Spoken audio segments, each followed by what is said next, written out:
Welcome back once again.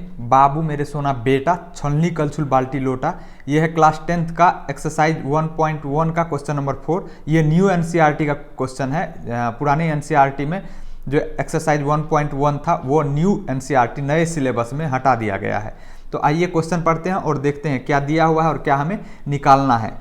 306 और 657 का HCF 9 दिया है, तो एलसीएम ज्ञात कीजिए। किसका एलसीएम? 306 और 657 का ही एलसीएम ज्ञात करना है। इंग्लिश में भी क्वेश्चन लिखा हुआ है, given that HCF of 306 and 657 is 9, find LCM of 306 and 657। तो आइए सॉल्यूशन करते हैं। इस तरह के क्वेश्चन को हम कैसे करते हैं देखते हैं। एक स्टैंडर्ड रिजल्ट होता है, किसी दो नंबर का प्रोडक्ट जो होता है उन दोनों नंबर के एलसीएम और एचसीएफ के प्रोडक्ट के बराबर होता है। तो पहले मैं स्टैंडर्ड रिजल्ट लिख लेता हूं। यहां पे हमने वो स्टैंडर्ड रिजल्ट लिख दिया जो आपको याद रखना है कि दो संख्याओं का गुणनफल उन दोनों संख्या के एलसीएम और एचसीएफ के गुणनफल के बराबर होता है। तो यहां पे संख्या क्या है? संख्या जो दिया हुआ वो लिख लीजिए। संख्या है आपका 306 और 657।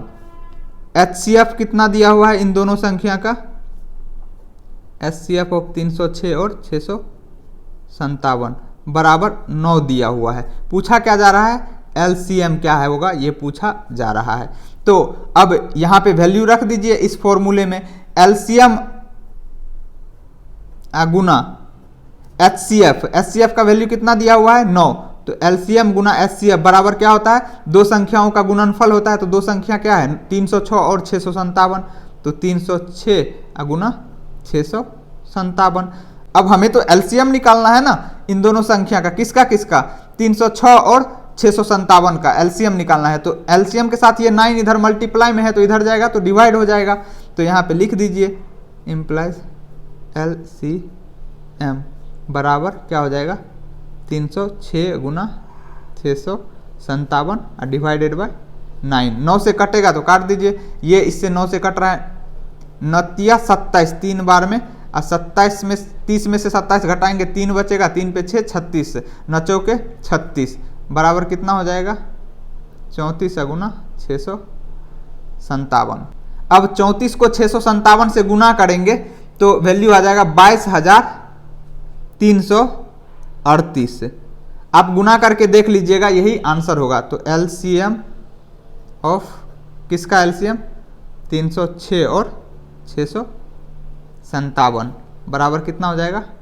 22,338। यही आपका आंसर हो जाएगा।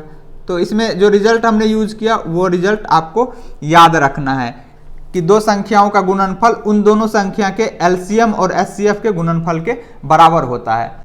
तो उम्मीद करता हूं आपको सॉल्यूशन समझ में आया होगा और आप लोगों की तैयारी भी मेडिकल और आईआईटी का प्री प्लानिंग क्लास 9th और 10th से ही आपने शुरू कर रखी होगी। अगर आप चैनल पे नए हैं, क्लास 8th 9th या 10th में है, तो आपके लिए ये चैनल बहुत ही उपयोगी है। चैनल को आप सब्सक्राइब कर लीजिए। मैं आपको आईआईटी मेडिकल से रिलेटेड भी चीज़ें बताता रहूँगा और मैं बहुत ही जल्दी सिलेबस भी लाऊंगा कि प्री प्लानिंग हमें कैसी करनी चाहिए, जो फ्री ऑफ कॉस्ट आपको इस चैनल पे मिलेगा।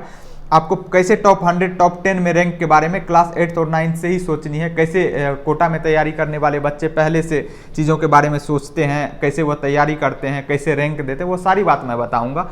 और चीज़ें कैसे हमें हैंडल करनी है पहले से, वो सारी चीज़ें बताऊंगा। केवल 10th पास कर लेने से कुछ भी नहीं होने वाला। अगर आप ये सोच रहे हैं 10th में टॉप कर जाएंगे तो हम आईआईटी या मेडिकल में सेलेक्ट हो जाएंगे, तो ऐसा कुछ भी नहीं है। बोर्ड का सिलेबस और जेई का सिलेबस, जेई मतलब जेई मेन प्लस एडवांस, जिसके थ्रू हमें आईआईटी कॉलेज मिलता है, या नीट का सिलेबस जिससे हमें मेडिकल कॉलेज मिलता है, डिफरेंट होता है।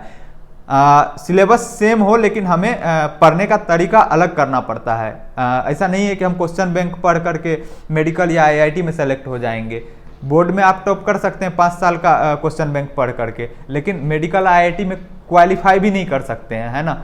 तो इसीलिए प्री प्लानिंग बहुत ज़रूरी है इन सभी एग्जाम के लिए। तो चैनल पे नए हैं तो आप चैनल को सब्सक्राइब कर लीजिए। फिर मिलेंगे अगले वीडियो में बहुत ही जल्द। तब तक के लिए नमस्कार, जय हिंद। चैनल को अपने दोस्तों के साथ भी शेयर कर दीजिएगा।